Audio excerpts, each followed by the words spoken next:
हम लोग श्रीमद् भागवतम के तीसरे स्कंद के 21वें अध्याय के 17वें श्लोक को देख रहे हैं और दूसरा दिन है इसके ऊपर। तो आपने कदम मुनि से सुना था कि जो लोग हैं अर्थात जो लोग सांसारिक कार्यकलापों में फंसे हुए हैं, उनका अनुगत करने वाले जो पशु हैं, उनको, पशु से मतलब है पशु तुल्य जो मनुष्य हैं मनुष्य के रूप में लेकिन पशु के समान है, उनको त्याग कर ते श्रुता आपके भक्तगण आपका आश्रय लेते हैं, आपके चरणों का आश्रय लेते हैं। और वो कैसा है? आतपत्रम, जो तीनों तापों को दूर करने वाला है, छत्र के समान है। और क्या करते हैं? कहते हैं, ये कह सकते हैं कि कैसे शरण लेते हैं, अगर ये पूछे तो कहते हैं परस्परम त्वद गुणवाद सीधु, एक दूसरे के साथ वह आपके गुणानुवाद, आपके यश के वर्णन के में वर्णन रूपी सीधु अर्थात मदिरा या और पीयूष यानी अमृत, उसके द्वारा देह के धर्म को निर्यापित कर देते हैं। देखिए एक इंटरेस्टिंग एग्जाम्पल है। अमृत कोई पिया हो ये आप नहीं देखे होंगे, नहीं देखे ना, लेकिन शराब पिया हो और पानी यानी प्यास और भूख को भूल जाए, यह अनुभव होगा, देखा जरूर होगा, अगर ना किया हो तो। नहीं किया हो तो नहीं करना, लेकिन ये किसी को कोई इसमें विरोध तो नहीं होना चाहिए। आपने देखा होगा कि लोग शराब के नशे में धुत हो जाते हैं तो भोजन और पानी की कोई, अरे भोजन पानी छोड़ दीजिए, वो कपड़े तक की शुद्ध नहीं होती, नाली में पड़े हैं ध्यान नहीं रहते हैं। तो अब हम ये नहीं कह रहे हैं कि भक्त तो नाली में पड़े रहते हैं, ये बात नहीं बोली जा रही है, बट उनको इस जगत के दुख का भान ही नहीं होता।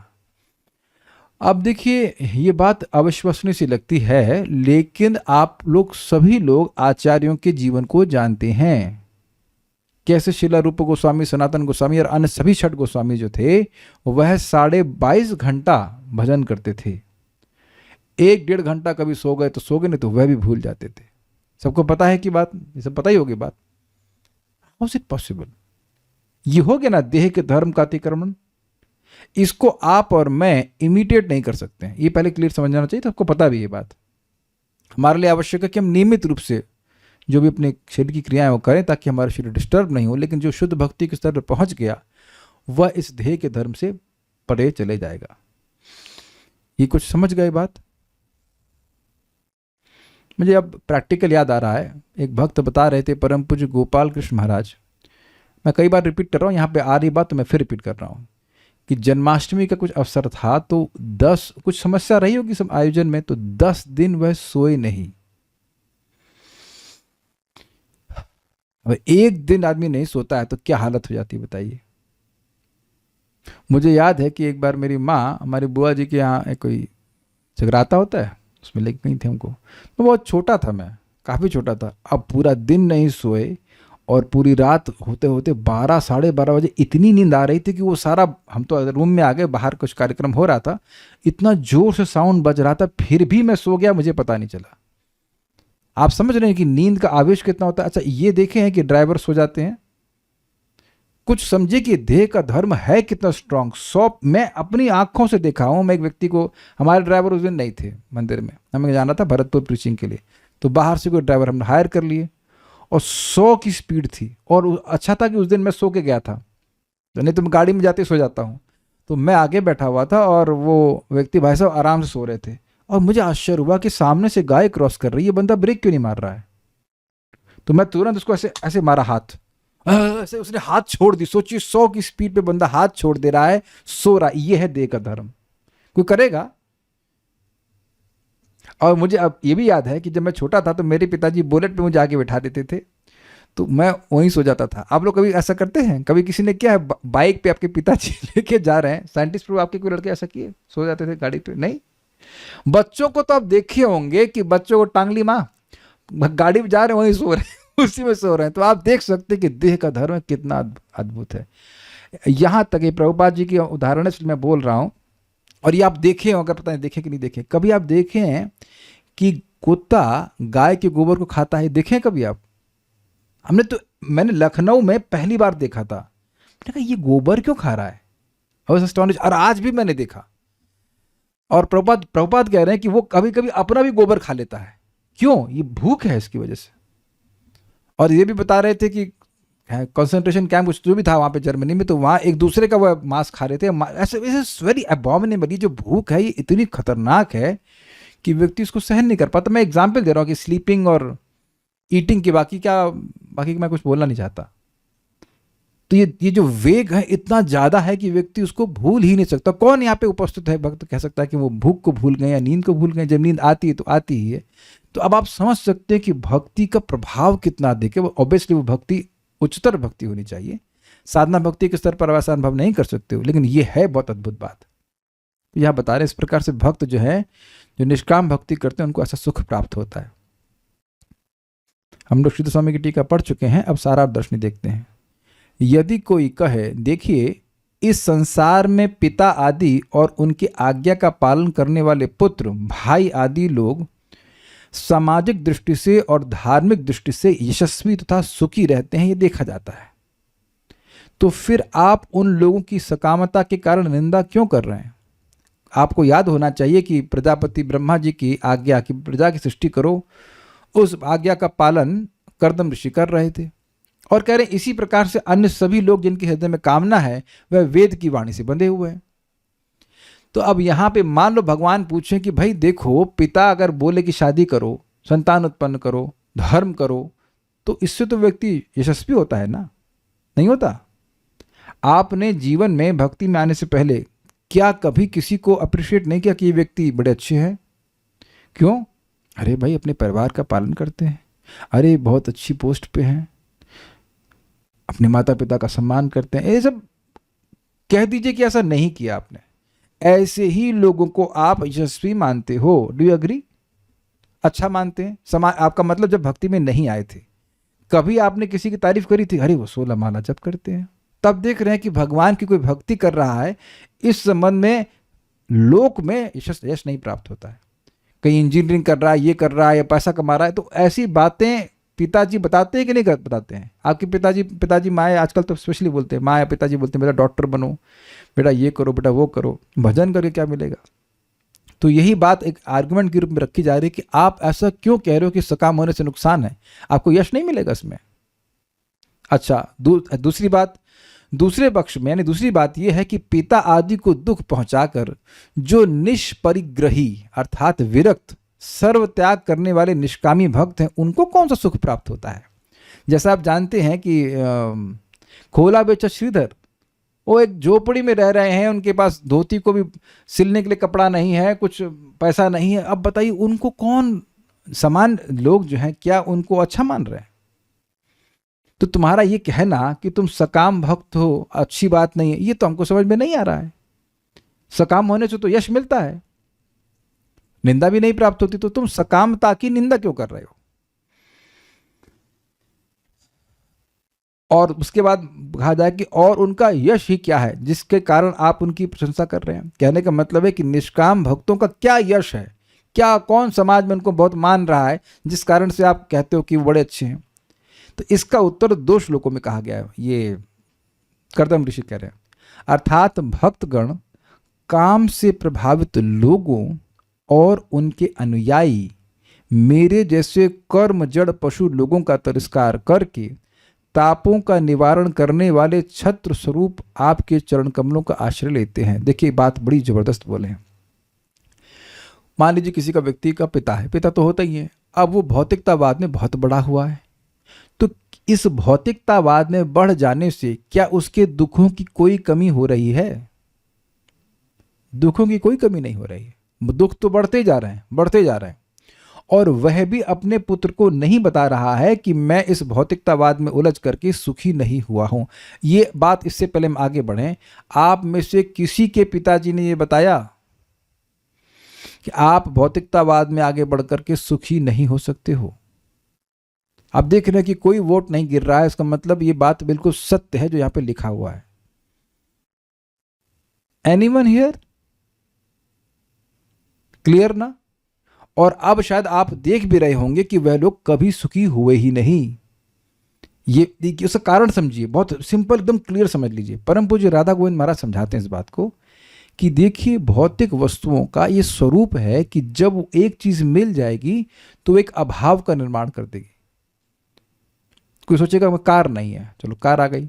अब कार आ गई तो अरे यार अच्छी कार नहीं है, मारुति आ गई, नहीं बगल वाले के पास मर्सिडीज है। ये सब लोग देख पा रहे हैं कि नहीं देख पा रहे हैं? इसीलिए अच्छा कपड़ा भी नहीं पहनना चाहिए, क्योंकि जब आप अच्छा कपड़ा पहनेंगे तो आपको आपसे अच्छा कपड़ा पहनने वाला कोई ना कोई व्यक्ति जरूर मिल जाएगा। फिर अरे हमारा कपड़ा अच्छा नहीं है, फिर उसको प्राप्त करने की अभिलाषा है कि नहीं? आप बता रहे थे ना वेदवाद ने कि कोई आपके मित्र है ना, क्या 15 लाख कमाते, क्या करते हैं, क्या था वो, मर्सिडीज बेंज खरीद लिया कुछ, उसके लिए वो अब EMI भर रहे हो। अरे है तो लोहे का डब्बा ही ना। नहीं। अच्छा, अगर मान लो कार में कंफर्ट है तो आप लोग कार में ही क्यों नहीं रहते हैं? अच्छा चलिए इस पे वोटिंग करते हैं। कितने लोग यहाँ पे ऐसी कार से युक्त हैं जिसमें आप घर छोड़ करके रहना चाहेंगे? ये कोई ऐसे प्रश्न कर रहा हूँ कि कोई वोट डालेगा ही नहीं। तो आप देख रहे हैं कि कार से कोई खास कंफर्ट तो नहीं बढ़ रहा है, बल्कि हम तो स्पेशली वृंदावन की बात करें, इतना मस्त है हमारा इलेक्ट्रिक बाइक है। पता है कितना खर्चा आता है महीने का? 137 रुपीज़, 137 रुपये 2 बाइक का पूरे महीने का। काफ़ी खर्चा है ना? बिल आता है बिजली का ये। और कहीं कहीं जाम लगता नहीं, कोई पुलिस वाला रोकता नहीं, जहाँ चाहो अपना सामान, और सब्जी तो इतनी आ जाती है कि कार पे भी ना आए। अब जस्ट सेइंग, यूटिलिटी के लिए तो भगवान ने सब कुछ दे रखा है, कार तो बेकार है मेरे लिए। लेकिन अब जैसे ही स्प्रिया आएगी तो कार चाहिए, फिर ये चाहिए, फिर वो चाहिए, इत्यादि इत्यादि। तो जो व्यक्ति अभाव का अनुभव कर रहा है, क्या वह सुखी है? वेदवाद नहीं, बताइए, बोलिए, बताइए, समझ के बताइए। जिसके मन में ये चल रहा है कि हाय भाई हमको ये नहीं मिला, तो सुखी है? नहीं प्रभु जी। और ये समझ लीजिए कि जितने भी धनवान लोग हैं उनके मन में अभाव लेके ही वो मरते, अगर भक्ति नहीं करते तो, कि ये नहीं मिला, ये नहीं मिला, बस 25 करोड़ ही तो है, क्या है।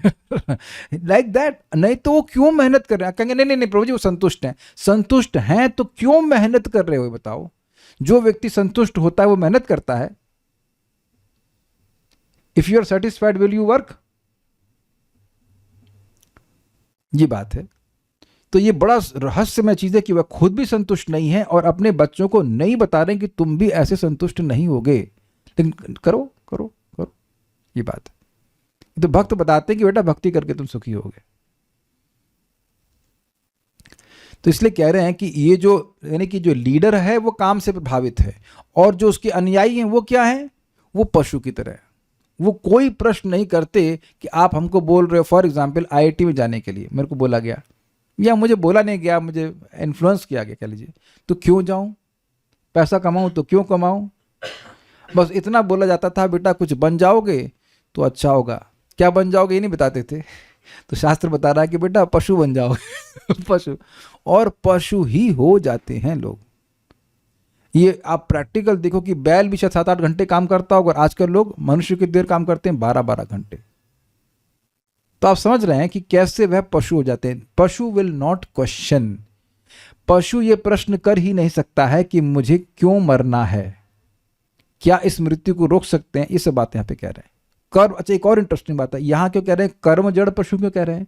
देखिए एक स्वरूप समझिए, ये इफेक्ट समझिए। जब व्यक्ति जितना भोग करता है उसकी चेतना और डल होती जाती। यही प्रभुपाद समझा रहे थे प्रवचन में कि क्योंकि लोग इंद्रिय तृप्ति में बहुत ज्यादा लगे हैं। देखिए इंद्रिय तृप्ति को आप जीरो नहीं कर सकते हो, लेकिन क्योंकि बहुत ज्यादा लगे हुए इसलिए वह आध्यात्मिक उद्देश्य को समझ ही नहीं सकते हैं कि जीवन में कोई आध्यात्मिक उद्देश्य भी होना चाहिए। इसलिए जब भी आपकी कोई बात न समझ पाए भगवान की भक्ति की, तो वह पहले समझे कि उसकी कारण क्या है।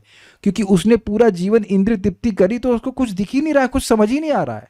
और ये मेरे को तो एकदम स्पष्ट अनुभव होता है कि जब किसी को बताओ ना, एकदम ब्लैंक उसका चेहरा दिखता है, बिल्कुल ब्लैंक है। क्यों ब्लैंक है? बस वो केवल भोग में पड़ा हुआ है, उसे आपकी कोई बात समझ में नहीं आ रही। यहां तक यह भी नहीं समझ में आता कि इंसान जानवर में अंतर क्या है।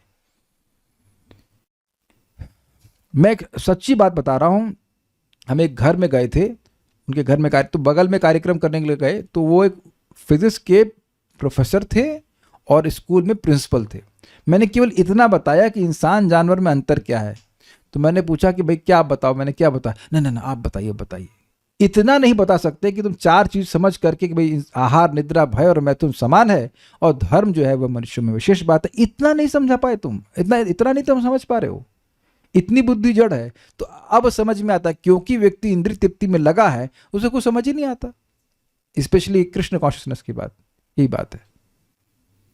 अदांत गोभिर विशताम तम श्रम पुनः पुनः चरवित चर्वनानाम, अंधकार में ही पड़े रहेंगे। ये स्वरूप है। जितना व्यक्ति भोग करेगा, उसको बहुत ध्यान से सुनिए, जितना भोग करेगा, जो भोग की सामग्री है उसको अंधा कर देगी इस बात से कि वह सारी चीजें टेम्परेरी हैं। मैं समझा पाया? धन हो, चाहे स्त्री हो, चाहे घर हो, जितना भोग में पड़ा रहेगा वो भूल जाएगा कि ये सब चीजें टेम्परेरी हैं। और जितना इंद्रिय संयम करेगा, उसको खुद को ये बोध होने लगता है ये सारी चीजें जो मेरे आसपास हैं वो सब टेम्परेरी हैं। देखिए, जैसे ही किसी वस्तु की टेम्परेरीनेस दिखती है, आप विरक्त हो जाते हो। अग्रीड? जानते हैं कि आप ट्रेन में चढ़े हैं तो आप जिंदगी भर यहाँ नहीं रहने वाले हो, आधा घंटे, एक घंटे के लिए रहोगे, आप पहले से ही विरक्त हो। तो जितने जितने खुशी से उसको पकड़ते हैं, उस बर्थ को, उससे ज्यादा खुशी से त्याग देते हैं। अग्रीड? लेकिन दिखना तो चाहिए ना टेम्परेरीनेस। जो टेम्परेरीनेस है, क्या कहेंगे इसको हिंदी में, अस्थायित्व है, वह दिखना तो चाहिए। तो कह रहे कि कर्म जड़ पशु के समान रहते हैं, नहीं दिखता अस्थायित्व, इसीलिए तो मारा मारी चल रही ना। तो कह रहे ऐसे लोगों का तिरस्कार करके, मतलब उनकी तरफ ध्यान न देके कि किधर भाग रहे हैं भक्त लोग, और फिर तापों का निवारण करने वाले छत्र स्वरूप आपके चरण कमलों का आश्रय लेते हैं। पशून कहकर वे जो हित अहित का ज्ञान नहीं रखते, केवल कर्म में जड़ हैं, पशु कहे गए हैं, अतः उनके त्याग में कोई दोष नहीं है। यह भाव है। क्या टीका है भाई, मजा आ गया। अगर कोई व्यक्ति गाय बैल का त्याग कर दे तो उसका अपयश होगा। मैंने बहुत गंभीर बात बोली है। कोई कहे कि हम अपने कुत्ते का त्याग कर दिए हैं, तो आप निंदा करेंगे। कितने लोग मेरी बात को कुछ समझ पा रहे हैं मैं क्या कहना चाहता हूं? कल्याण प्रभु करो, समझ पा रहे हैं। किनको पशु कहा गया? पशुओं को पशु नहीं कहा गया है। समझे बात? उस व्यक्ति को जिसको अपने हित अहित का बोध ही नहीं है। मैं इसको कई बार रिपीट किया कि क्या कभी आप अपनी काउंसलिंग किसी गाय बैल से लेते हैं? तो अब अगर हमारे माता पिता, चाचा चाची, जो कुछ भी हैं, वो ऐसे ही पाशविक जीवन जी रहे हैं, तो उनके बोलने का आप क्या महत्व लेंगे, जरा बताइए। एक मैं इसको दूसरे एंगल से भी देखिए। जैसे मैं आज मंगल आरती जा रहा था तो 4-6 कुत्ते चिल्लाने लग गए। तो उनके चिल्लाने से अरे यार, तू मेरी निंदा कर रहे हैं, मुझे मंगल आरती नहीं जाना चाहिए। तो मैं ही बेवकूफ हो गया कि नहीं? वो तो भौंकेंगे ही। उनको पता है कि अरे भाई प्रभु जी तो मंगल आरती जा रहे हैं, अनुमोदन करना चाहिए, सब लोग गोना करना चाहिए, भाई बड़ी अच्छी बात है। दे हैव नो सेंस, है कि नहीं? है ना? जैसे भाई मैं आश्रम में इंचार्ज था, तो कोई भक्त मंगल आरती जाएगा तो मैं उसको भौंकूंगा, उसके ऊपर प्रसन्न होऊंगा, भाई है ना करना मित्र, आप सब लोग जाते हैं, अच्छा लड़का है, जा रहा है मंगल आरती जा रहा है। लेकिन कुत्ते को ये बोध हो सकता है, प्लीज समझिए, एकदम कुत्ते वाली भावना है। कुत्ते को ये बोध हो ही नहीं सकता है कि ये व्यक्ति क्या भगवान का दर्शन करने जा रहा है। वो भौंक रहा, सारा कह रहा चोर आदमी व्हाटएवर। तो उसी प्रकार से, क्षमा कीजिएगा लेकिन शब्द यहाँ पे इसलिए बोल रहा हूँ, उसी प्रकार से हमारे जो सो कॉल्ड रिश्तेदार है, क्योंकि रिश्तेदार कोई नहीं हमारा, वो ऐसे ही पशुवत ही हैं। वो भौंकेंगे ही, वो रंभाएंगे। उनके रंभाने का, ये भौंकने पे बिल्कुल ध्यान मत दीजिए। और ठीक है, अगर आप फिजिकली नहीं त्याग पा रहे, मत त्यागिए, लेकिन मन से त्याग दीजिए कि उनकी बात का कोई महत्व नहीं है। उनसे अगर पूछ लो कि बच्चा भाई हमको मौत से बचा सकते हो, तो कोई उत्तर नहीं है। भैया मरना तो सबको पड़ेगा। अग्रीड? प्रभुपाद कह रहे हैं कि लोग ये सोच लिए हैं कि जब सबको मरना ही है तो सोल्यूशन करने की जरूरत क्या है। लोग ये नहीं जानते कि मरने का सोल्यूशन क्या है। सोल्यूशन क्या है? यम हिना व्यथयन्ते ते पुरुषम पुरुषर्षभा समा दुखा सुखा धीरम स अमृतत्वाय कल्पते। भगवान बता रहे हैं कि सुख दुख चलता रहेगा। जो व्यक्ति अपनी बुद्धि को भगवान की भक्ति में स्थिर रखता है तो वह अमृतत्व की प्राप्ति कर लेता है। ऐसे भक्त होते हैं। ये बहुत बड़ा सीक्रेट है, बहुत बड़ा सीक्रेट है। एक्चुअली सबसे बड़ा सीक्रेट है कि सुख दुख सबके जीवन में आएगा। जो भक्ति नहीं कर रहा है वो भी पीटेगा, वो भी सुख दुख का अनुभव करेगा, लेकिन सुख दुख से अप्रभावित रहते हुए भगवान की भक्ति में अपने बुद्धि को जो स्थिर करेगा वो भगवान के पास वापस चला जाएगा। मैं इस पे कुछ बात आ रही तो मैं बोल देता हूँ, बहुत बहुत अच्छा लगा था मुझे बात पे विचार करके। देखिए, आप सब लोगों ने एग्ज़ाम दिया ही होंगे और आपको अनुभव होगा कि कभी कभी, ये हर बार, एग्ज़ाम में क्वेश्चंस के कुछ ग्रेडेशन होते हैं, कुछ इजी होते हैं, कुछ मुश्किल होते हैं। आपको कभी ये अनुभव हुआ है कि जब आपने एक बहुत बड़ा प्रश्न जो कठिन था, जटिल था, वो शुरुआत में ही सॉल्व कर लिया तो बड़ा कॉन्फिडेंस आ जाता है कि आगे तो हम आसान वाले सॉल्व कर लेंगे। कभी हुआ ऐसा आपके साथ? Very good. तो अब जीवन में कोई बहुत बड़ी समस्या आई और आप फिर भी भक्ति कर लिए, तो अब आपको कॉन्फिडेंस नहीं आ जाएगा कि आप आगे के जीवन में जो भी समस्या आएंगी उनको भी आप पार कर लेंगे भक्ति करते हुए? कुछ समझे? मान लो कोई रोग हुआ, फिर भी आपने जप कर लिया। मान लो कुछ भी हुआ तो आपने उसे पार कर लिया। तो अब कोई कठिनाई तो नहीं। एक मैं एग्जाम्पल देता हूँ, एक सच्ची बात है। एक व्यक्ति हैं, वो क्या कहते हैं इसको, कमांडो, हाईएस्ट कमांडो कौन से होते हैं भारत के? एनएसजी। तो एनएसजी के कमांडो रह चुके थे। तो एनएसजी की बहुत ग्रुबलिंग ट्रेनिंग होती है, तो किसी वजह से उनको झूठा आरोप देकर के जेल में डाल दिया। सच्ची बात बोलो, नाम नहीं रख रहा। तो अब वो जो जेलर था, उसे चिढ़ता था, उन्होंने उनको एक छोटे से सेल में रख दिया, ये सोचते कि ये परेशान हो जाएगा। तो उसने बोला उनको कि भाई, नरक तो मैं पहले ही देख के आ चुका हूं, मतलब हमारी जो ट्रेनिंग हुई इतनी कठिन है कि तुम इसके आगे तुम मुझे क्या दुख दोगे? समझे मेरी बात मैं क्या कहना चाहता हूं? तो भक्त को जीवन में कुछ कष्ट आएगा, आएगा ही पक्का। भक्ति कर रहे हो, कुछ ना कुछ आएगा, वो आना भी था वैसे भी। उसमें भी अगर आपने भक्ति कर ली तो भाई समझ लो कि मरने के बाद आप भगवान के पास जा रहे हो। भगवान स्वयं कह रहे हैं इस बात को भगवत गीता में। जो व्यथित नहीं होता, परेशान नहीं होता, ठीक है, कष्ट आ रहा है उसको सहन कर रहे हैं और भगवान का नाम उच्चारण कर रहे हैं, भगवान को प्रणाम कर रहे हैं, तो भगवान सारे कष्टों से मुक्त कर देंगे उस व्यक्ति को। तो ये सब बात ये पशु कहां जानेगा? एक बहुत सिंपल सी बात है। आप किसी रोग से पीड़ित हैं और वैद्य कहे या कोई भी व्यक्ति कहे भाई हम इसका इलाज नहीं कर सकते हैं, तो कितना टेकेंगे उसके पास आप यहां आते हैं और मैं कहूं कि इस प्रवचन को मैं नहीं दे पाऊंगा, मैं इस श्लोक पे कुछ नहीं बोल पाऊंगा, तो कितने लोग क्लास में रुकेंगे आप? मैं इस श्लोक पे कुछ नहीं बोल सकता, तो आप सोचेंगे मैं यहां क्यों रुकूंगा भाई? यानी कि समझ गए ना, आपकी मेरी नीड है, हम लोग आत्मा है, हम लोग मरते नहीं। तो अब कोई व्यक्ति हमें अमृतत्व की प्राप्ति नहीं करा सकता है, तो उसके पास रुकने का मतलब क्या है? This is very very very heavy point. हमको बहुत अच्छा लग रहा है ये पॉइंट कि ऐसे पशुओं को त्यागने में दोष ही क्या है। और आप समझ सकते हैं कि भक्तों की संगत में हम लोगों को भागवत पढ़ने का, जप करने का बल मिलता है, जिससे हम लोग मृत्यु को पार कर जाएंगे। तो अब भक्तों को त्यागने का बहुत बड़ा दोष है, बहुत बड़ा नुकसान है। इसीलिए महाप्रभु ने कहा असत्संग त्याग यही वैष्णवाचार। तुम आप किसी को देख लो, जिस भी प्रकार का असत्संग है, वो आपको, मुझको मृत्यु से पार नहीं करा सकता। तो ये बात बोल रहे हैं कि प्रश्न उठाया गया था कि अरे ऐसे लोगों को त्यागोगे तो अच्छी बात तो है नहीं, तो कह रहे हैं क्या ही दोष है? क्या दोष है? मतलब कोई दोष नहीं है। अब देखिए, यहाँ त्यागने का प्रैक्टिकल अर्थ यह नहीं है कि आप घर छोड़ दीजिए, लेकिन एटलीस्ट उनकी मानसिकता को छोड़ दीजिए। वो कुछ भी बोलते रहेंगे, अरे भाई ये करो वो करो, हाँ हाँ हाँ हाँ हाँ हाँ हाँ ठीक है, ऐसा करना चाहिए, हाँ ऐसा करना चाहिए, लेकिन अपना जब भक्ति करते रहना चाहिए। है भक्तों को छोड़ेंगे तो माया पिटाई करेगी, क्यों इधर क्यों आए तुम? यहाँ कौन है तेरा? आया क्यों यहाँ?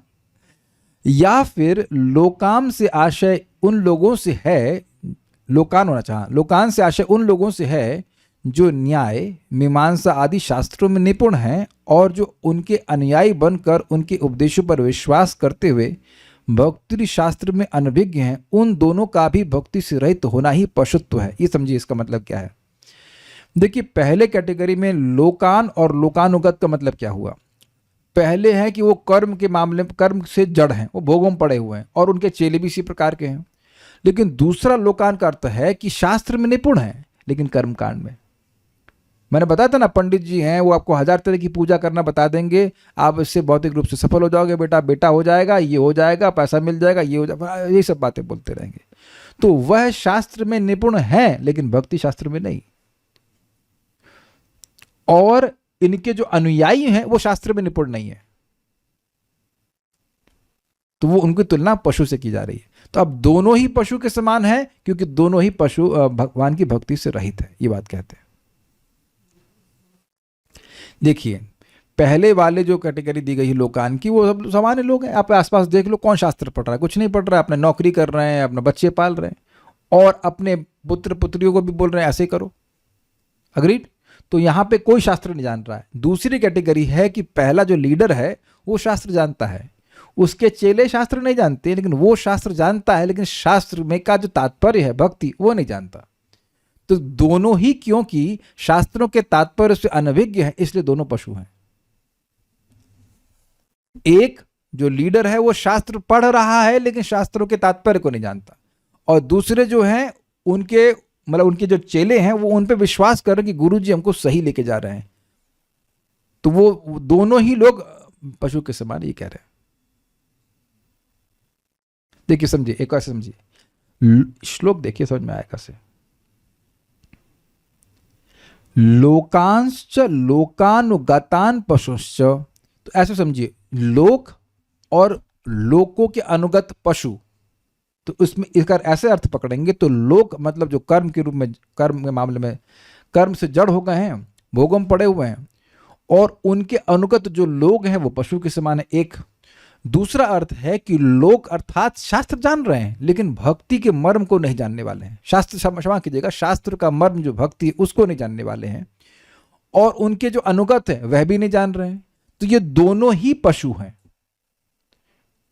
कुछ अंतर समझ पा रहे हैं? पहले वाली कैटेगरी में पहले वाला लीडर है उसको पशु नहीं कह रहे हैं, उसके चेले जो हैं वो पशु कह रहे हैं।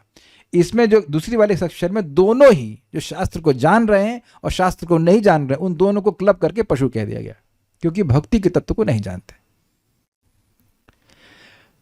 मतलब देखिए समझिए, जो लोग शास्त्र को जान रहे हैं तो शास्त्र का वह अनुसरण करेंगे, लेकिन जब भक्ति नहीं कर रहे हो तो फिर मतलब क्या हुआ? एक श्लोक आया ना, रंजनम लोक मंडनम भगवत भक्ति हीनस्य शास्त्रम जपः तपः। भूल रहा हूं श्लोक, कि जो भगवान की भक्ति से हीन व्यक्ति है, उसका कोई शास्त्र का जप, शास्त्र अध्ययन है, जप है, तपस्या जो कुछ भी है, तो वह रंजनम मंडनम लोक रंजनम से करके है।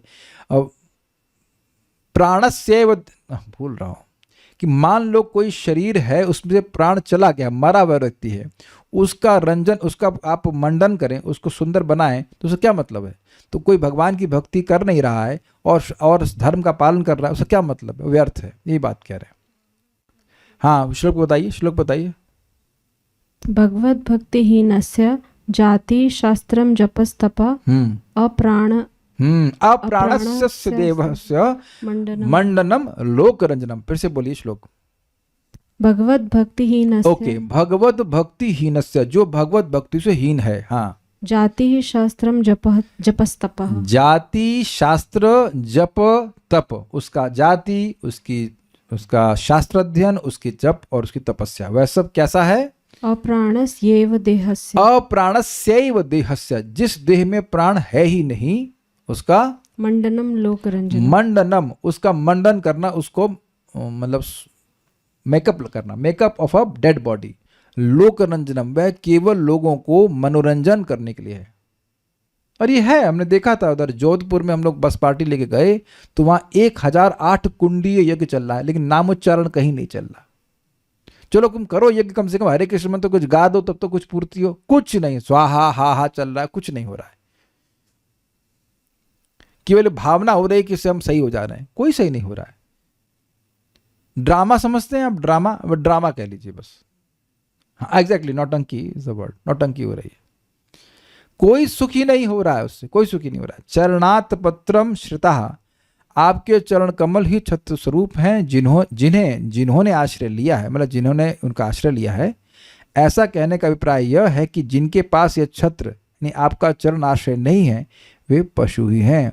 अतः वे बारंबार जलते रहते हैं, तीनों तापों से दग्ध होते रहते हैं। यह भाव है, ये बहुत बढ़िया बात है। एक सिंपल सा एग्जाम्पल है, आप एक जून का महीना समझ लीजिए, या मई जून में जो खूब गर्मी पड़ रही है, तो सब लोग चल रहे हैं, धूप ऊपर से पड़ रही, तो जिसके पास छाता है वो जहां भी जाएगा वो छाया में है।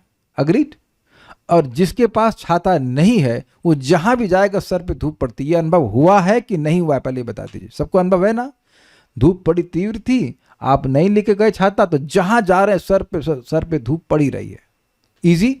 उसी प्रकार से जो भगवान की भक्ति नहीं करता है वो चाहे ब्रह्मलोक में चला जाए, कहीं चला जाए, दुखालयम अशाश्वतम। भाई दुखालय और अशाश्वत ये केवल पृथ्वी लोक के लिए नहीं बोल रहे हैं, ये पूरा ब्रह्मांड इस प्रकार का है। दुखालयम अशाश्वतम। इजी। तो ये बात कह रहे हैं कि जो, और एक और इंटरेस्टिंग बात है ये अब मुझे समझ में आ रहा है। ये बताइए वेदवाणी, इजी क्वेश्चन है, लीजिए। लास्ट टाइम आपने गाय को छाता लेके चलते हुए कब देखा? बोलिए।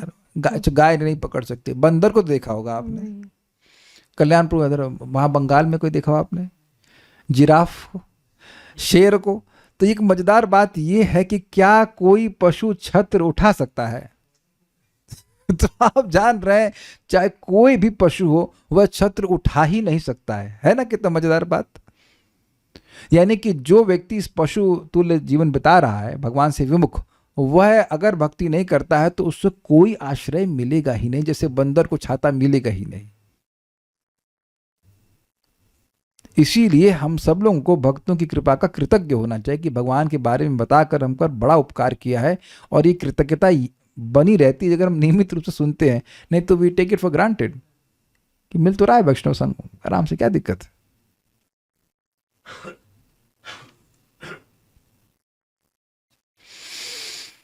एक भक्त को हम किसी की वजह से कॉल किए, इट वॉज सम मटेरियल कारण, मतलब कुछ था एक भक्त के लिए व्यवस्था करने के लिए। तो बोले प्रभु जी आपसे बात करने की हमको बहुत इच्छा हो रही थी, आपने कॉल कर दिया। It was not a Bhagavatam question. समझ में आया ना? बहुत इच्छा हो रही थी प्रभु जी से, वो क्या बात हो रही थी। ऐसा नहीं था कि 3.21.16 समझ में नहीं आ रहा है।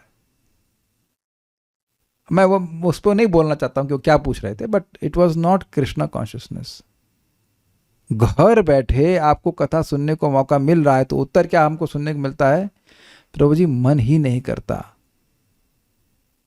नहीं तो ठीक है 64 माला जप करो।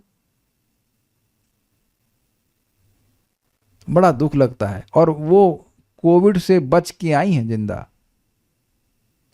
देखिए हम इस बात की लिटरली निंदा कर रहे हैं कि जब आपके पास समय है, आप भक्त हो, तो क्यों समय व्यर्थ करते हो? गलत बात है कि नहीं? चलो समय व्यर्थ करो एटलीस्ट भागवत के बाद, कम से कम भागवत पे तो कुछ कमाई कर लो भैया। तो आप जप करो। आप जप नहीं कर रहे, ऐसे खाली बैठे मुंह ताक रहे हैं, you know, just switching, taking your phone without, it is not waste of time. मतलब निंदा इन द सेंस मुझे बहुत दुख होता है कि ये क्या कर रहे हैं, दुख क्या इतना नहीं समझ पा रहे हैं कि आप अपने जीवन में देखे हो कि लिटरली मरने के कगार से भगवान खींच के लेके आए, लंग्स 40-60% डैमेज हो गए थे, तब भी नहीं समझ में आ रहा है कि बिल्कुल अभी पास में है। तो कम से कम चलो उतना ना समझ पाए, कम से कम रेगुलर तो भक्ति करनी चाहिए, एकदम ऐसा समय नहीं व्यर्थ करना चाहिए। एनीवेज क्या कर सकते हैं। और जो डिस्कशन हमें केवल तापों से जलाएगा उसको, उसमें संलग्न होने में बड़ा उत्साह हो जाता है। उन्हीं भक्तों का एक अन्य सुख भी कहा गया है। तो एक सुख तो यह है कि 3 ताप नहीं जलाते, मतलब दुख का अभाव बताया गया। भगवान की शरण लेने से 2 प्रभाव हैं कि दुख निवृत्ति हो गई, एक नेगेटिव हट गया है, लेकिन पॉजिटिव क्या मिल रहा है वो भी बता रहे हैं। उन्हीं भक्तों का एक अन्य सुख भी कहा गया है, त्वत होना चाहिए, त्वत गुणानुवाद आदि से। आपके गुणों का कथन ही संसार को विस्मृति में डालने वाला मधु या मदिरा है। समझे बात? ये थोड़ा समझिए उसका मतलब क्या है। संसार है कहाँ? वेदवादी संसार कहाँ पे है? हमारे अंदर है। इसका मतलब क्या है बताइए माइक पे। सारी इच्छाएं। Very good. जो भोग, सारी इच्छाएं नहीं, भोग की इच्छा, जो भोग की इच्छा है वही संसार है, क्योंकि वही व्यक्ति को दोबारा जन्म और मृत्यु के चक्र में लेके जाएगा। तो भगवान की कथा सुनने से धीरे धीरे करके सारी इच्छाएं समाप्त हो जाती है, क्योंकि भगवान की कथा अच्छी लगती है। इसीलिए कह रहे हैं कि संसार को विस्मृत कर देता है।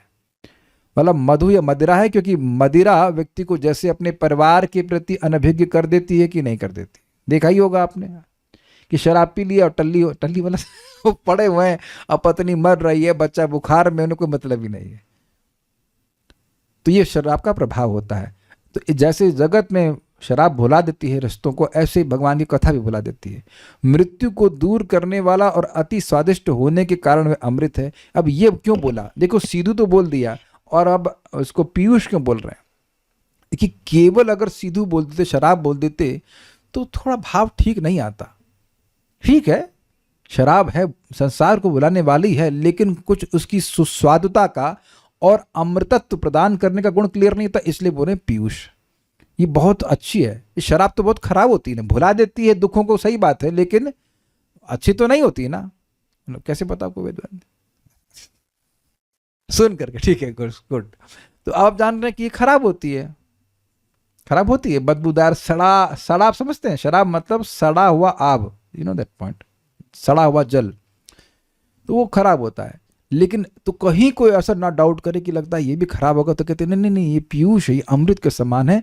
अमृत मतलब सुस्वादु है और मृत्यु को दूर करने वाली है। मृत्यु को दूर करने वाला और अति स्वादिष्ट होने के कारण वह अमृत है, और उसी के पान से निर्यापित देह धर्मा, अर्थात शरीर के धर्म जैसे बाल्य, किशोरावस्था या भूख प्यास आदि जो होते हैं, वे सब मिट गए हैं, ऐसे ही वे भक्त हैं। अब इसका क्या मतलब है भाई? ये तो हम लोग कम देखे हैं, लेकिन प्रहलाद महाराज का उदाहरण हम देख रहे हैं कि प्रहलाद महाराज और बालक नारद, जो नारद पिछले जन्म में दासी पुत्र थे, यद्यपि वह छोटे बच्चे थे, लेकिन खेलने में रुचि नहीं थी। सुना है आपने प्रथम स्कंद में, उनको खेलने में रुचि नहीं थी। महान भक्तों का संगत किए, कथा में रुचि मिल गई, तो एकदम उनकी इंद्रियां संयमित हो गई, और भोग मतलब जो खेल वेल पड़े उसमें कोई उनको इंटरेस्ट नहीं था। प्रहलाद महाराज भी इसी प्रकार से थे। माँ के गर्भ में ही नारद जी के द्वारा वह श्रवण करके इतने महान भक्त बन गए कि अब वह पैदा होते ही 5 साल में प्रीचिंग शुरू कर दी। Very interesting. जो बच्चों की कठिनाइयां हैं, बच्चों के मन में डिस्टर्बेंस आते हैं खिलौने आदि के प्रति, वह भी भक्ति से नष्ट हो जाता है। 2 प्रमाण आपको मैंने दे दिए। और किशोरावस्था में भी जो लोग बहुत सारे भोगों की परेशानियां होती हैं, लेकिन जो भगवान की भक्ति में उन्नत हो जाते हैं, उनको वह भी परेशान नहीं करता। यहाँ तक कि भूख और प्यास आदि भी परेशान नहीं करते। लेकिन ध्यान दीजिएगा कि आपका स्तर क्या है भक्ति का, उसके अनुसार कार्य करना है। अनावश्यक रूप से फास्टिंग की जरूरत नहीं है। तात्पर्य पढ़ लेते हैं थोड़ा सा, है ना, फिर आज हो जाएगा, फिर अगला श्लोक लूंगा कल, शाम को। कर्दम मुनि विवाहित जीवन की आवश्यकता का वर्णन करने के बाद इस बात पर बल देते हैं कि जो लोग भौतिक इंद्रिय सुख में लिप्त रहते हैं, उनके लिए विवाह तथा अन्य सामाजिक कार्य रूढ़ अर्थात घिसे पिटे नियम है। मतलब समझ गए ना, खाओ पियो, बच्चे पैदा करो, मर जाओ। पशु जीवन के नियम, खाना, सोना, मैथुन तथा रक्षा करना वास्तव में शरीर की आवश्यकता है। किंतु जो पुरुष इस भौतिक जगत के इन रूढ़ मतलब घिसे पिटे कार्यकलापों को त्याग कर दिव्य कृष्ण भक्ति में अपने को लगाता है, वह सामाजिक रूढ़ियों से छूट जाता है। इसका मतलब समझे, you can not be the simple animal. बस पैदा हो, बच्चे पैदा करो, जैसे आप पैदा हुए उसके बाद मर जाओ। आप सभी भक्तों को अपने अभक्त रिश्तेदारों की मृत्यु के बाद ये रियलाइजेशन जरूर होता होगा कि इनको मिला क्या जीवन में, या इन्होंने किया क्या। इसमें सबका समर्थन है। कुछ दिखता है कि यार ना कभी भागवत पढ़ी, ना जप किया, ना प्रसाद खाया, तो क्या महत्वपूर्ण किया उन्होंने। प्रभात एग्जाम्पल देते हैं, वो जो बारिश के कीड़े होते हैं ना, और रात में आए, उनको झाड़ू मार के सुबह बाहर कर दिया गया। ये बात बोल रहे हैं। आई थिंक सभी भक्तों को ये बात समझ में आती होगी, मुझे कुछ खास समझाने की जरूरत नहीं। इतना तो दिखने लग गया होगा कि भाई इस प्रकार का जीवन तो यार बड़ा बोरिंग है, बहुत ही बोरिंग है। ऐसा मैटर ऑफ फैक्ट, प्रभुपाद जब अमेरिका गए प्रीचिंग करने के लिए, तो जो हिप्पी थे वो भी इस जीवन को त्याग दिए थे। नौकरी करो, शाम को सुबह शाम नौकरी करो, पत्नी हो, बच्चे पैदा करो और मर जाओ। Very interesting. उनको इंग्लिश में कहते हैं stereotypical life, like a robot. बद्ध जीव तो माया या शाश्वत काल, भूत, वर्तमान तथा भविष्य के वश में रहता है, किंतु जो ही वह कृष्ण भक्ति में अपने को लगाता है, त्यों ही वह भूत, भविष्य तथा वर्तमान की सीमाओं को लांघकर आत्मा के शाश्वत कार्यकलापों में स्थित हो जाता है। हाईलाइट किया गया है ताकि एकदम दिमाग में घुस जाए। भगवत गीता का पठन पाठन कर रहे हैं, नाम जप कर रहे हैं, भगवान के लिए भोग बना रहे हैं, जो भी आप भक्ति कर रहे हो वह कभी नष्ट नहीं होती। वेदवादी माइक लीजिए। काल का क्या प्रभाव है इस जगत में? चीजों को नष्ट करते हैं। Very good, you got the answer. Answer means what I wanted to say. मैंने अभी क्या कहा? मैंने ये कहा कि भक्ति का जो भी कार्य आप करते हो वह अव्यय होता है। मैं क्या कह रहा हूं? भगवान कह रहे हैं सुसुखम कर्तुम अव्ययम। अब ये सुनकर के तो बहुत प्रेरणा मिल रही भक्ति करने के लिए। मैं फिर रिपीट कर रहा हूं, भक्ति का अंडरलाइन कीजिए, जो भी कार्य कर रहे हैं, केवल भागवतम श्रवण की बात नहीं कर रहा हूं, एनी एक्टिविटी। आप परिक्रमा कर रहे हैं, आप फॉर एग्जाम्पल धाम में, या आप भगवान के विग्रह की सेवा कर रहे हैं, आप सब्जी लेने गए भगवान के लिए, एनीथिंग, यू नो दैट, अनुशीलन में सब कुछ आ गया। जो भी कर रहे हैं वह अव्यय है। सलोनी माता जी, हम आपसे पूछ रहे हैं, समझ में आ रहा है? आज हम खुद पूछ रहे हैं, समझ में आ रहा है जब जो कर रही हैं वो नष्ट हो जाएगा कि नहीं हो जाएगा? नहीं समझ में आया आपको? नहीं समझ में आ रहा है? वरुण प्रभु समझ में आ गया आपको? आ गया, गुड। आप देखिए, जो भी हमने भौतिक इकट्ठा किया है वो कभी भी हमसे छीना जा सकता है कि नहीं? मर गए।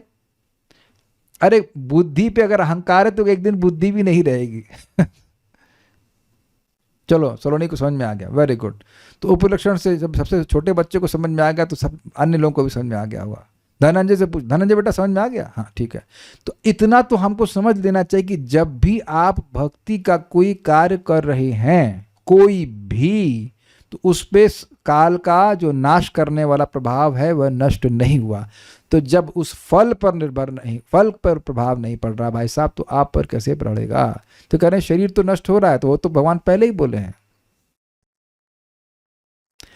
क्या माँ सतो विद्यते भावो, क्या ना सतो विद्यते भावो ना भावो विद्यते सता उभयोरपि दृष्टोस्तत् त्वन्योस्तत्वदर्श भी। जो भौतिक है उसका तो अस्तित्व कभी है ही नहीं, वो तो कभी इसकी स्थिरता नहीं है, निरंतर चेंज हो रहा है, तो उसमें तो कोई आश्चर्य की बात है नहीं। भगवान ने प्रॉमिस कभी किया ही नहीं है, भगवान ने प्रॉमिस कभी किया ही नहीं कि आपका भौतिक शरीर नष्ट होगा ही नहीं, बल्कि वो तो कह रहे हैं कि बेटा निरंतर नष्ट हो रहा है, निरंतर परिवर्तनशील है। और आप में से कितने लोग चाहेंगे कि आपका भौतिक शरीर परिवर्तनशील ना हो? खाना खाओ वैसे ही पड़ा रहे तो कोई परिवर्तन नहीं आएगा ना। तो ये तो नेचुरल है, ये तो ऑल राइट। लेकिन जो आत्मा कार्य कर रही भक्ति के, उसका प्रभाव कभी नष्ट नहीं होगा। आप सोचिए, एक सेकंड में, इसीलिए प्रपात करें त्यों ही, एक सेकंड में आप काल के बाहर चले जाते हो अगर आप भक्ति करते हो। अब बताओ कि क्या काम कर रहे हैं? इसीलिए भक्ति करना चाहिए और भक्ति के लिए भौतिक कार्य करने चाहिए। सो कॉल्ड भौतिक कार्यों के लिए भक्ति नहीं करनी चाहिए। इज इट सिंकिंग इन?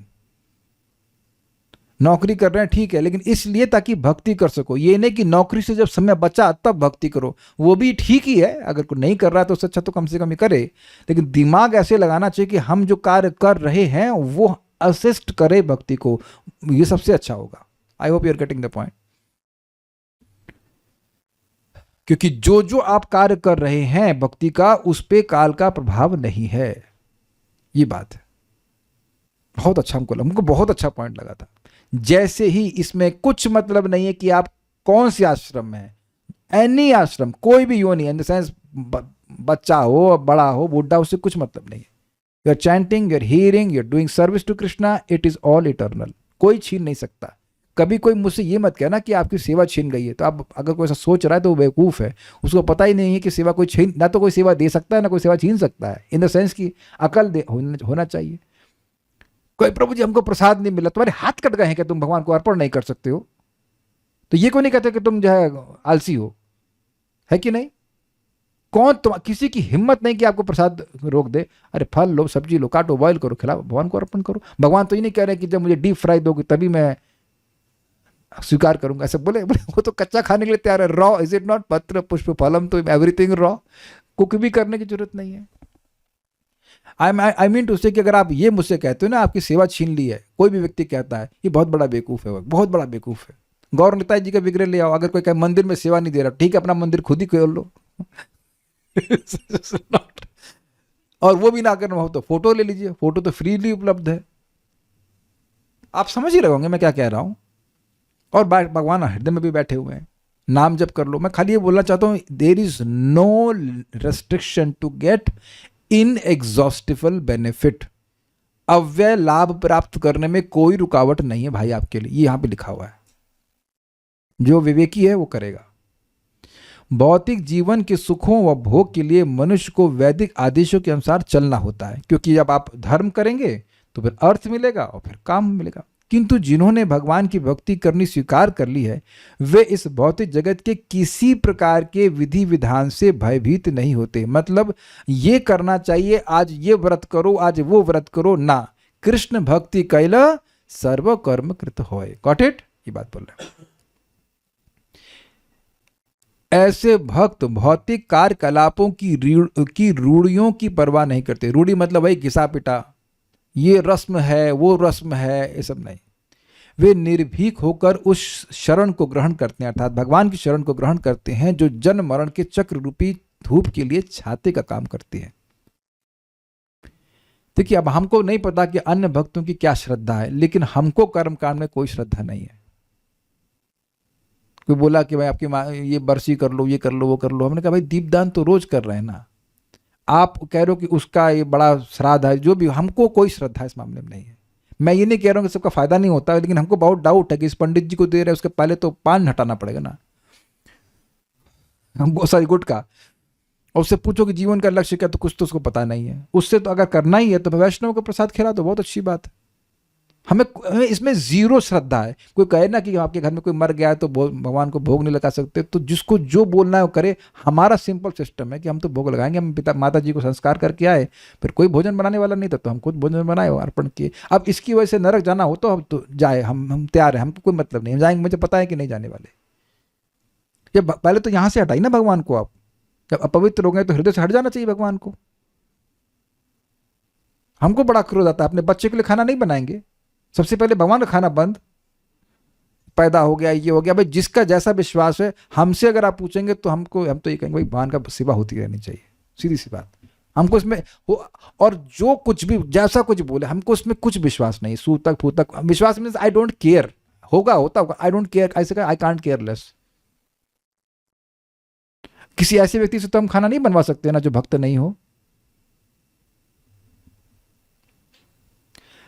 आप इसका जो भी जैसे ग्रहण करना चाहिए कीजिए, हमसे मत पूछना कि ये होता क्या होता। हम तो, हमारे घर में विग्रह हैं, चाहे ये मर जाए चाहे क्षमा कीजिएगा, आप मरे चाहे मैं मरूं, भगवान की सेवा जो है रुकनी नहीं चाहिए।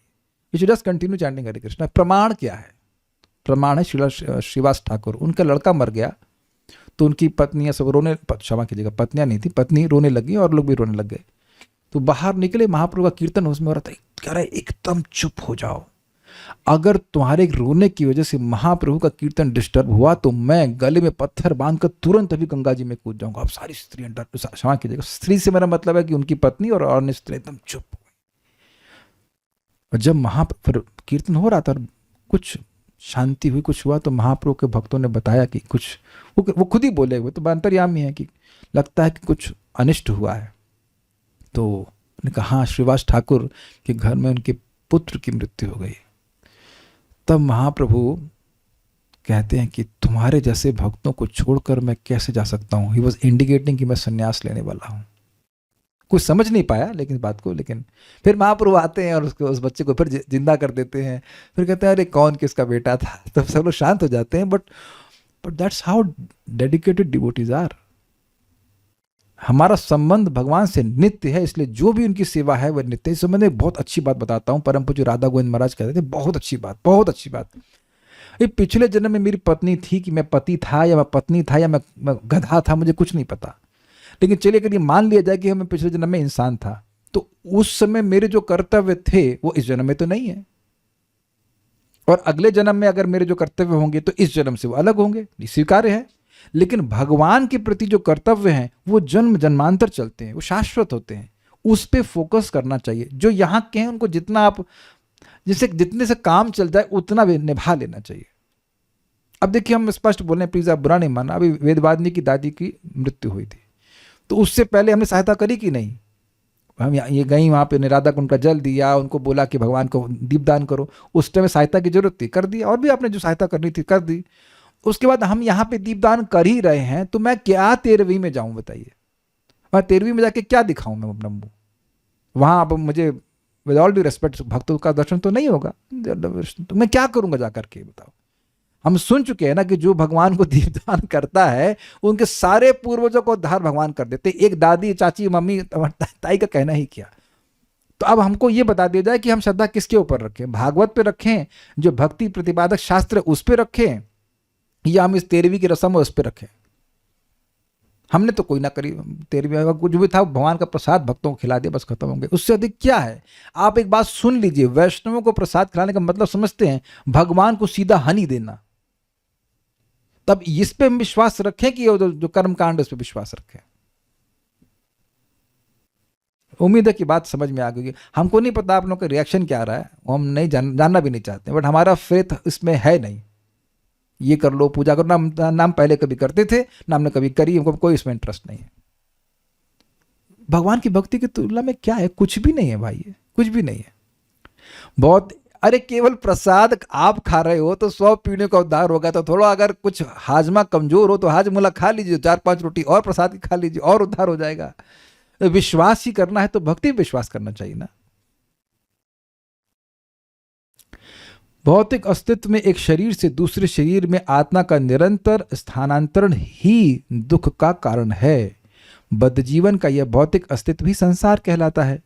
कोई व्यक्ति अच्छा कार्य करके अत्यंत सुंदर भौतिक परिस्थिति में जन्म ग्रहण कर सकता है, किंतु जिस प्रक्रम के अनुसार जन्म तथा मृत्यु होती है वह भीषण अग्नि के समान है। समझे बात? माँ के गर्भ में बैठना बड़ा कठिन है, बहुत कष्ट है, मरना बहुत बड़ा कष्ट है, और बुढ़ापा आदि तो कष्ट है ही। श्रील विश्वनाथ चक्रवर्ती ठाकुर ने अपने गुरु की प्रार्थना में इसका वर्णन किया है। संसार अर्थात जन्म मरण का चक्र वन की अग्नि के सदृश है। वन की अग्नि लकड़ियों के घर्षण से स्वतः लगती है, किसी को प्रयास नहीं करना पड़ता, और उसे न तो कोई दयावान पुरुष न ही अग्नि विभाग बुझा सकता है। वह तो तभी बुझ सकती है जब बादलों से मूसलाधार वर्षा हो। बादल की उपमा गुरु की कृपा से दी गई है। गुरु की कृपा से भगवान का अनुग्रह रूपी बादल लाया जाता है, तभी कृष्ण भक्ति की वर्षा होने पर संसार की अग्नि बुझाई जा सकती है। इसकी भी यहाँ व्याख्या की गई, थोड़ा समझिए। देखिए यहाँ उदाहरण दिया जा रहा है संसार की जंगल की अग्नि का। तो जंगल की अग्नि को कोई लगाता नहीं है, वो अपने आप लग जाती है।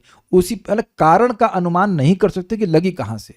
उसी प्रकार से अब कोई कहे कि मेरे हृदय में भौतिक इच्छा कब से आ गई, तो आप उसका निर्णय नहीं कर पाएंगे। लेकिन इसको बुझाने का तरीका अग्निशमन विभाग नहीं है, अर्थात मनुष्यों की, समझ रहे हैं, मनुष्यों की व्यवस्था से नहीं बुझती है अग्नि। जब ऊपर से बारिश आती है तब रुकती है। क्लियर? उसी प्रकार से आपस में मनुष्य मिलजुल करके सोचें कि हम तापों का निवारण कर लेंगे, तो ये तो वैसा ही है कि कुछ कीड़े मान लीजिए कढ़ाई में उबल रहे हो तो एक दूसरे की सहायता करें, कहते थोड़ा हमको तुमको सहायता करते हैं। बताइए, सबको तब तला जा रहा है तो कौन एक दूसरे की मदद करेगा? This is very very amazing, क्योंकि ये बहुत बड़ा ज्ञान है कि हमारे रिश्तेदार, हमारे ये लोग हमारे दुख से निवारण कर लेंगे। नहीं करते भाई, नहीं कर सकते, नॉट पॉसिबल। वो खुद ही दुख में पड़े हुए हैं। वो खुद ही जब दुख में पड़ा हुआ है तो सामने वाला दुखी है तो आपको कैसे सुख दे देगा, बताइए? और लोगों की बड़ी श्रद्धा होती है इस प्रकार से। एक बार हमको कुछ लोग कहते हैं, प्रभु जी रिश्तेदारी बना के चलनी चाहिए, मरेंगे तो कुछ लोग कंधे देने वाले होंगे। हमने कहा आप तो उड़ जाओगे ना पहले ही। समझ रहे हैं ना बात? आप तो शरीर छोड़ के चले गए तो कंधा किसको दे रहे हैं? शरीर के लिए ना। इतना क्या टेंशन ले रहे हो यार? कीड़े भी खा गए तो कोई फर्क नहीं पड़ रहा। अगर ये सोचना चाहिए कि आप कहां जाओगे, आपका शरीर तो अग्नि में जाएगा, आप कहां जाओगे, इस पे कोई चिंता नहीं है। तो रिश्तेदार कौन है? भक्त, जो हमारी मदद करते हैं भगवान का स्मरण करने में। कृष्ण संसार करी छड़ी अनाचार, संबंध बनाइए लेकिन कृष्ण को केंद्र में रख करके। देखो मेरे कितने सारे रिश्तेदार हैं, सो मनी रिश्तेदार, सबका रिश्ता भगवत केंद्रित है। ना कोई कंधा देने आए, हमें जरूरत भी तो नहीं है। नारद जी को, अच्छा चलिए एक छोटा सा क्विज, नारद जी जब मरे थे दासीपुत्र के रूप में, कौन कंधा दिया था? वेदवादी सब जानती है, बताओ बताओ प्लीज प्लीज जल्दी please, give me the answer. हाँ, कोई नहीं दिया। कोई नहीं दिया। तो वैकुंठ की प्राप्ति की कि नहीं? अच्छा, अजामिल के बारे में तो जानते होंगे, अजामिल को कौन कंधा दिया? नहीं। तब कोई दिक्कत? समझे बात? मेरी नानी की मृत्यु हुई थी तो संस्कार हो रहा था, तो सामने देखा एक बाबा जी हम वृंदावन में मर गए। लोग लाए उनको यमुना जी में बहा दिया, काम करता हूं उनको, मीन्स उनके शरीर को, आई मीन टू से। तब लेकिन जिस चीज का लाभ होना चाहिए वो लाभ लेना नहीं चाहते कि इस समय भजन करके जन्म मृत्यु के चक्र से बाहर निकल जाओ, वो सब चक्कर में लोग उसके बारे में कुछ समझते ही नहीं है, ये बात कर रहे हैं। अच्छा, ये भी इंटरेस्टिंग पॉइंट है, गुरु की कृपा का क्या मतलब है? आप क्या समझती हो गुरु का कृपा का मतलब? What do you mean by that? गुरु जी की कृपा से भक्ति में प्रगति होती है, भगवान का प्रेम प्राप्त करने का मार्ग एग्जैक्टली खुल जाता है। यानी कि भक्ति की विधि क्या है?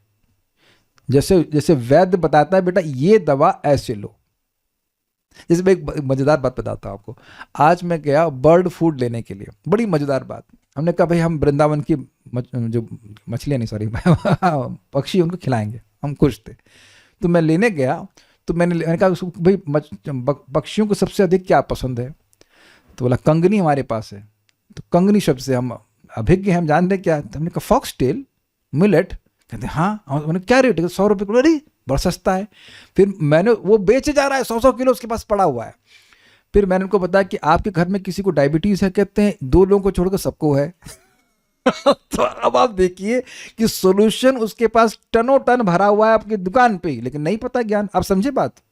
तो अब सभी लोगों के पास जीभ है और सभी लोग हरे कृष्णा कृष्णा कृष्णा हरे हरे, हरे राम राम राम हरे हरे कर सकते हैं, खूब टनों टन प्रोडक्शन कर सकते हैं, लेकिन पता ही नहीं कि हरे कृष्ण मंत्र से मुक्ति मिल जाती है। ये गुरु की कृपा है कि वह कन्विंस करे कि जब आप भक्ति कर रहे हो, अपनी इंद्रियों का प्रयोग भगवान की सेवा के लिए कर रहे हो, तो बेटा तुम मृत्यु से मुक्त हो जाओगे, मुक्त हो गए हो। ये बार बार यही बात बतानी होती। You are not wasting your time when you are serving Krishna, you are wasting your time when we serve Maya. या यही बता रहे हैं प्रभुपाद के? नहीं, आप एक व्यक्ति हाथ खड़ा करके विरोध करे कि प्रभुपाद इसके अलावा और कुछ बता रहे हैं। आप हर तात्पर्य में प्रभुपाद के यही देखेंगे कि बेटा माया की सेवा करना व्यर्थ है, कृष्ण की सेवा कभी व्यर्थ नहीं जाती, और माया की सेवा से तुम भी व्यर्थ हो रहे हो और सब कुछ व्यर्थ हो रहा है। Do you all agree with this? बार बार ये बात दिमाग में घुसाई जा रही है कि तुमको माया की सेवा करके कुछ प्राप्त नहीं होगा। यह है गुरु की कृपा, क्योंकि कृष्ण की सेवा करना जैसे ही शुरू करेगा उसका कल्याण होना शुरू हो गया। सिंपल सी बात है, अदरवाइज वो नहीं बुझ सकती है। और ये ज्ञान भी भगवान से ही आ रहा है। ओके, आप लोग भी अन्य लोगों को यही बताते हैं ना, यही बोलते हैं बेटा मेरे चरण में थोड़ा दर्द हो रहा है, मेरे चरणों की शरण में आ जाओ।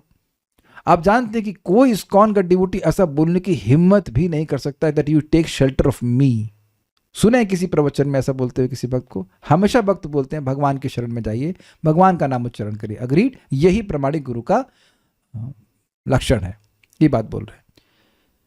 भौतिक संसार के रूढ़ यानी बोरिंग बद्ध जीवन से मुक्ति पाने के लिए मनुष्य को भगवान के चरण कमलों की शरण उस प्रकार से नहीं लेनी है जिस प्रकार निर्विशेषवादी ग्रहण करते हैं, वरन भगवान का जप और उनके कार्यकलापों का श्रवण करते हुए भक्तिमय सेवा में ग्रहण करनी चाहिए। मतलब निर्विशेषवादी भगवान के बारे में सुनते हैं ये सोचते हुए कि मैं भगवान बन जाऊंगा, ऐसे नहीं।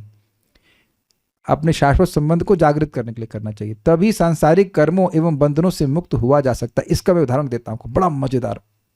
जब मैं मंगल आरती से लौट रहा था तो कुत्ते भौंक रहे थे। इसमें कौन सा एग्जाम्पल है, लेकिन तुरंत ही सामने से मकान मालकिन आई बाहर, मतलब हमारी नहीं, कोई माता जी बाहर आई और रोटी देना शुरू। अब वह रोटी में इंगेज तो भौंकना बंद। समझ में आ गया भाई, या तो भौंकोगे या तो खाओगे। Got it? नहीं समझ आया?